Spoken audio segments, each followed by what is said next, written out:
Yes, while some have questioned my rather intense methods of treatment, I assure you, their results banish any possible qualms. In that case, Doctor, the floor is yours. Fine. This may be one of my last chances to impress one of the doctors here this evening. If I cannot find a way to employ my confabulator, my opinions will never be valued in the higher circles of a medical discussion. Do not fear, my dear Arturo. We shall find a way to prove our merits before the night is through. I have heard in various places abroad that 9 have been conducting very controversial research which hath been denounced by the Church as heresy for its graphic nature. I can only imagine the doctor brings such an operation here this evening. I pray things do not get out of hand. Good guests, you all know that I am here representing the National Epilepsy Institute of Nuremberg, where we deal with all manner of cerebral defects and disorders.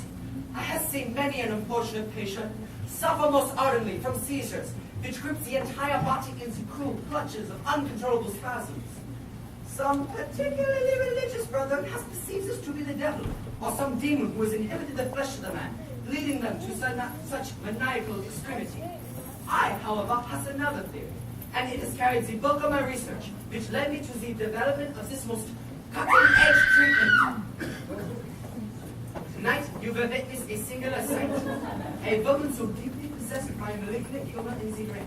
A woman whose bile has so long been inflamed that she no longer has the good sense about her.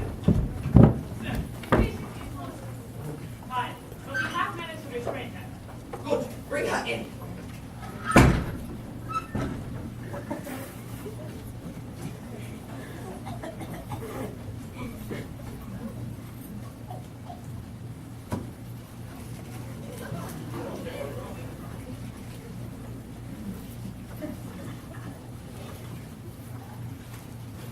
Someone looks to be possessed by some evil demon.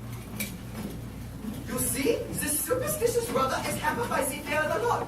This is no demon, but a severe case of hysteria and dementia, made worse by the constant heating of the brain tissue by all of this flaring, which only exacerbates the symptoms.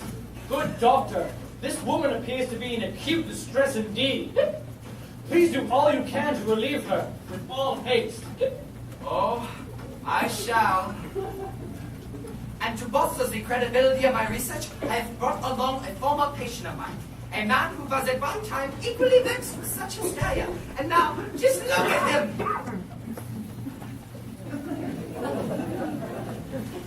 Did it work? Of course it worked! No, you said that's to witness myself. Well, at least he doth not appear to be in any pain. That is because all the fibers in his brain which acknowledge pain have been severed, no doubt. What a cruel life to doom this man to, Dunkelmeyer. I would not expect a feeble woman to appreciate the complexity of this procedure, nor the impressiveness of its results. This, my colleagues, is the same calmness and contentedness I offer this poor woman this evening.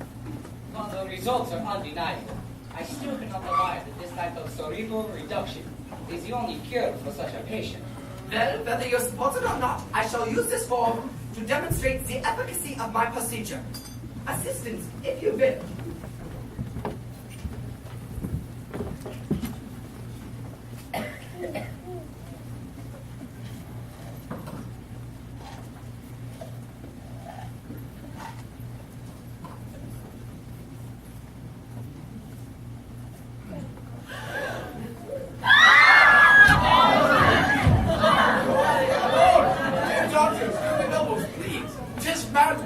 Let us refrain from this demonstration.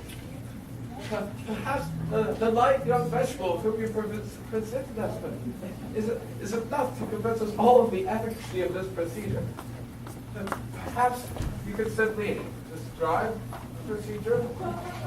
Describe? Describe? Do vile Bavarian bears merely describe their enemies? No, they rip them to shreds. The Germans will not stand idly by in parasites. Oh no, but we have no time for that. We, Lord Chamberlain, attack these travesties of physical and psychological condition until they are known. The fields of uncertainty and ambiguity must be tilled under the sharpest scalpels until they bleed answers. The greatest endeavor in science animates before thine own eyes. This is your response.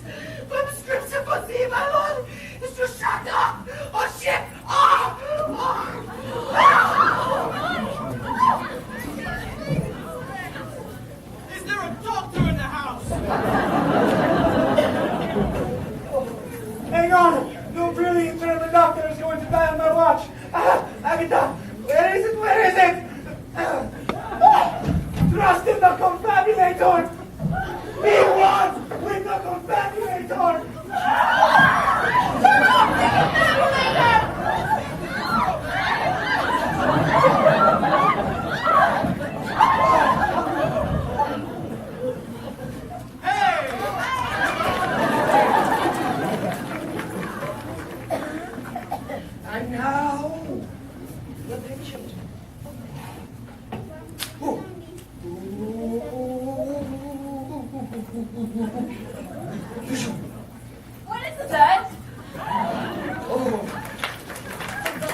young lady, be well.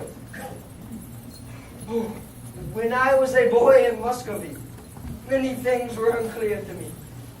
The trees moved, though I did not see the force which moved them. The tundra froze, though I did not see the frigid fingers at work. The birds flew, though I did not see what threads lifted them skyward. The wind and the winter, and the wonder of the creature on the wing. All of these things, they amazed my eyes and surpassed my understanding. For many years I wandered in frustration. For many years I denied those forces, which I had witnessed evident. But then one day I realized, without the wind, all we have is a question. Without the winter's harsh, unrelenting answers, all we have is a half-truth. For sight alone is but one sense, one source, and one faculty. I learned in Muscovy that I do not need to see to believe. I need to believe if I ever wish to see.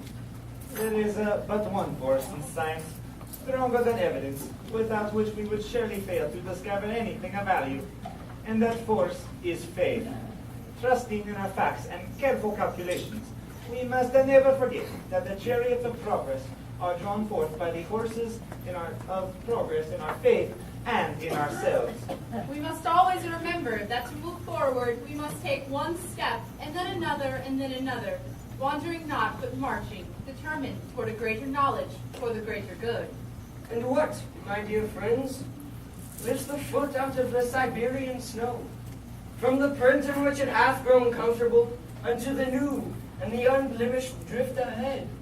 A strong heart, a strong will, And a strong faith. I don't need to see to believe. well, sorry, but we do.